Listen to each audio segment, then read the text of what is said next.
Welcome back sa akin channel.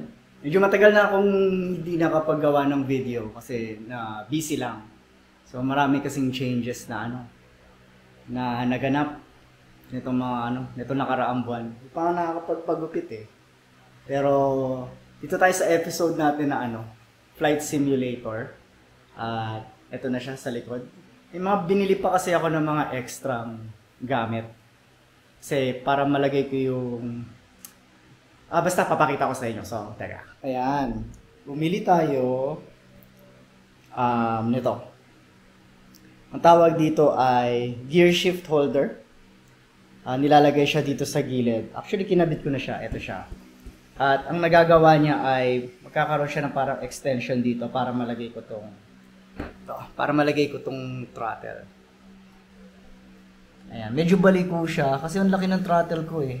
Pero nagawa ko naman siya ng paraan. Yan. Tapos ang isa ko pang binili ay eto. Ayan. Ano to eh? Patungan to ng laptop. Plano ko sana sa kanya nung una, ilalagay ko siya dito. Yan. Para dito siya. Hindi siya nakapatong yung laptop ko. Kaso, ang problema, masyado akong malapit sa laptop eh. Dahil nakasuot ako ng VR headset. Baka pag gumalaw ako ng biglaan, malaglag ko yung laptop. So, ang nilagay ko na lang siya yung throttle. Tapos, yung laptop, binili ko na lang siya ng lamesa na maliit. Medyo hindi ko pa natatali ng maigi yung wire. Kasi tinesting ko pa lang yung niya. Kinonfig ko pa lang yung controls. Yan.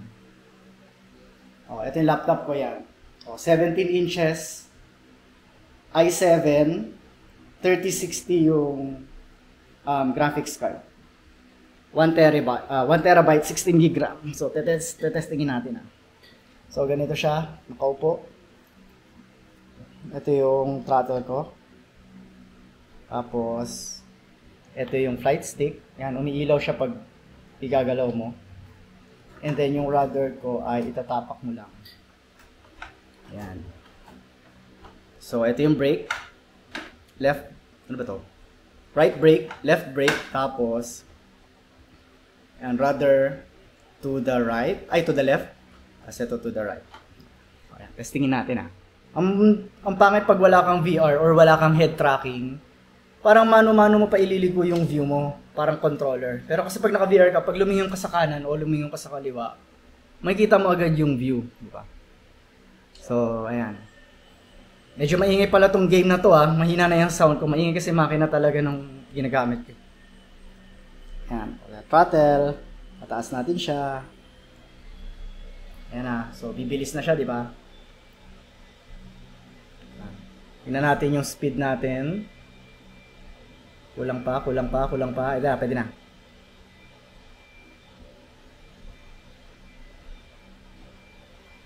Ayan. Nanginginig.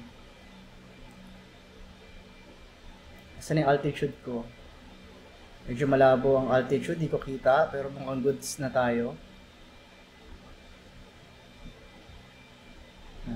Parang Suzuki Alto ko lang yan, hindi na ako gumagamit ng instrument, pero hindi talaga pwede sa aeroplano, no?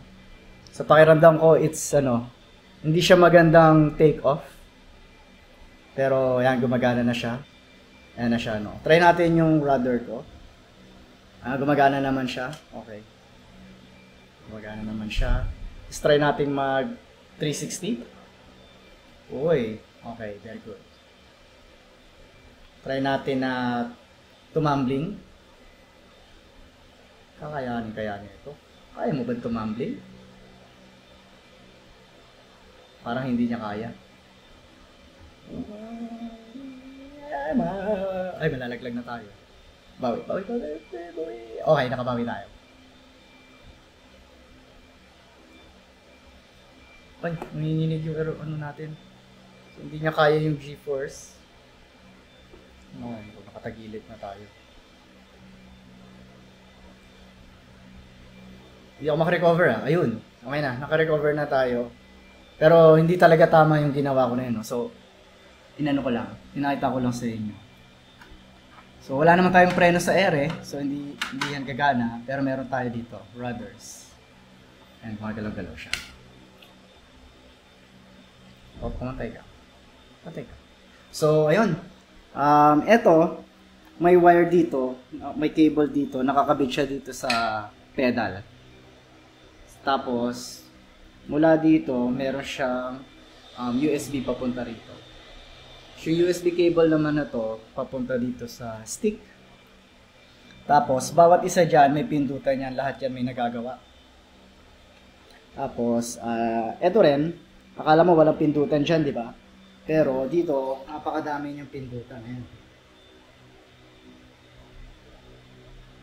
Wala pa kasi kaming internet. Dapat may PLD. Na-expect namin may dumating na PLDT dito. Pero wala pa rin eh. Wala rin pa namang Converge. Kasi Converge talaga yung preferred ko. So, ang plano namin ngayon is pag wala talaga or kailangan na ng internet, baka mag-Starlink na lang kami. At least yung Starlink, mas dependable siya. At saka, kaya niyang i-perform yung mga requirements namin dito sa bahay. So, bukod sa work from home, tingin ko kaya naman niya itong i-manage. So, ito siya. Teka lang, maingay. So, ayan. Naglalaro kami kagabi ng mga anak ko eh. Mga nag-enjoy naman sila. So, yun. Ito, nabili ko lang to sa Shopee pala. Kasi hindi ko muna gagamitin. 300 yata. Pero ito, ay, napakamahal nito. Buti na lang, isa lang ang kailangan. Kasi kung dalawa yan, kung magiging kabilaan yan, aabutin ako ng 6,500. Nakakatawa nung mahal. Pero ang advantage kasi niyan is uniform yung itsura nung setup mo. Hindi siya mukhang shinapsoy. Kita niyo yung build niya kasi kamukhang-kamukha rin ang build na to. So, ang parang binabayaran mo dito is yung aesthetic. Di ba? Mas mukha siyang ano ba tawag? Professional. Mas malinis siya tingnan. Itong lamesa, ang mura lang nito, nakakapagtaka nga eh. Parang 300 plus lang sa Shopee. Pero hindi ako tiwala dito kasi nanginginig siya.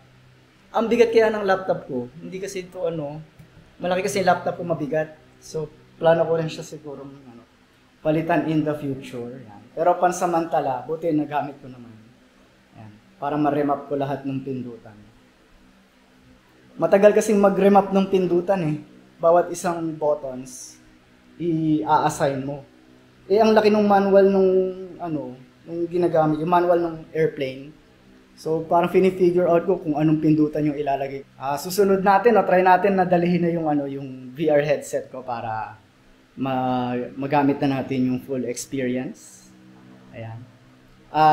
Once again, hindi ito parang game sa totoo lang. Para siyang study simulator. So, pag nanonood siguro, mukhang boring siya, Pero yung masaya kasi dito is, nag-aaral ka talaga. So, hindi mo naman mapapalipad yan kung hindi mo alam yung ginagawa mo. Kasi parang replicate to ng tunay na aeroplano. Yun, So, maraming salamat ulit sa panonood. Try natin ulit gumawa ng regular video ulit at least once a week. So, thank you so much and bye-bye!